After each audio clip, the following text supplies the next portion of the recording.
Welcome to the Supreme Grammar Podcast, where you can learn to write like a Supreme Court justice. With me, Jill Barton.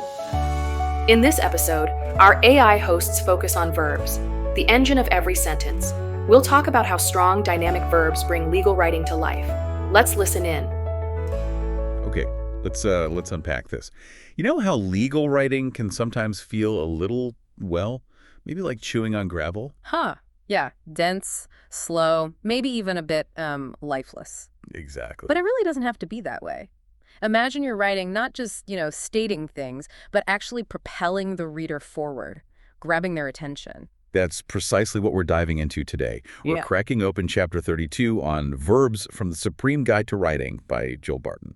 And our mission, basically, is to pull out the key insights on how the highest court uses verbs, the real engines of sentences, right? How they use them to make their opinions move with, well, incredible force. Think of this whole deep dive as your shortcut. We're boiling down years, decades of judicial writing wisdom to help you become a sharper, more modern, just a more effective legal writer. And the core idea, the one thing that really underpins everything in this chapter, it starts with choosing strong, active verbs. Right.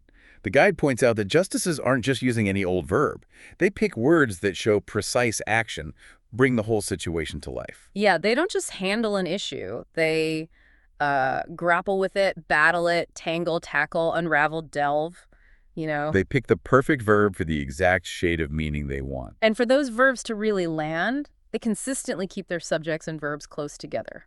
Super close. Oh, yeah. Legalese loves to shove all sorts of clauses and phrases right between the subject and the verb. It makes it easy to lose the thread. Totally.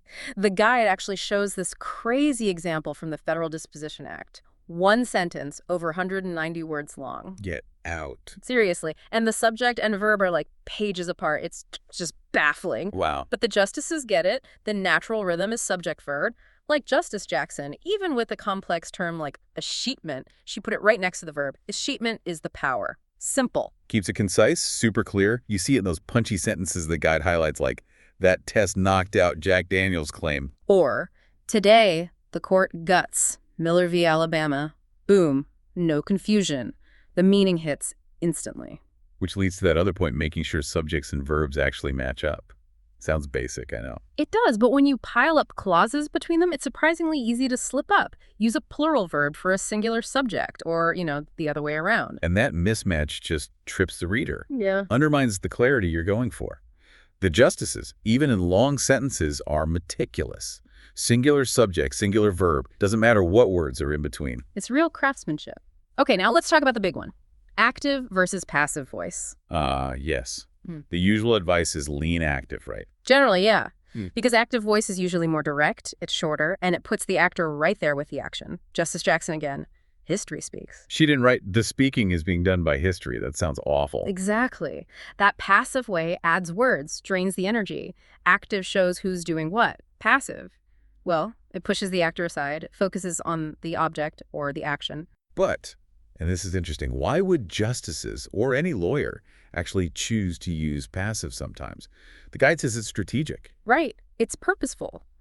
Maybe the actor is unknown or irrelevant. Or maybe you want to downplay the actor and emphasize the result. Precisely. Like in that Barton-Werfer bankruptcy case example, the law talked about debts obtained by fraud. Passive. Okay. And the court pointed out, hey, the law doesn't actually specify who did the frauding.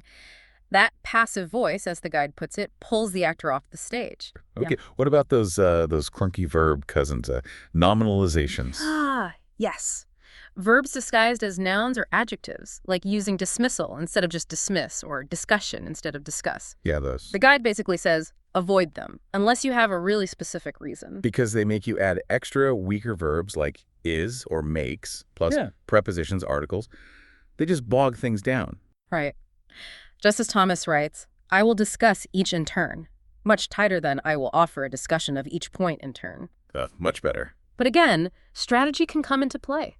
Justice Sotomayor used the strong verb distorts for a really serious life or death issue. Okay. But then she used the softer nominalization distortion in a less critical context. She was deliberately, adjusting the force. Interesting calibration. So generally, swap them for dynamic verbs, which brings us to the last point. Dynamic versus static verbs. Dynamic verbs move, they show action, they propel the sentence. Static verbs like to be, is, are, was, seem, believe, involve, they describe a state of being. Not always bad, right? Kagan's, this case is about dog toys and whiskey, works perfectly. It's direct. Absolutely. But too many static verbs can really slow the reader down, make it feel sluggish. See, Justice Roberts handled this really well. He might use static verbs for the court's internal thinking, like we believe or whatever. But when he's recounting the facts, bam, verbs that jump off the page. Fired, striking, steering, accelerated, stole, drove. It just throws you into the story. Exactly.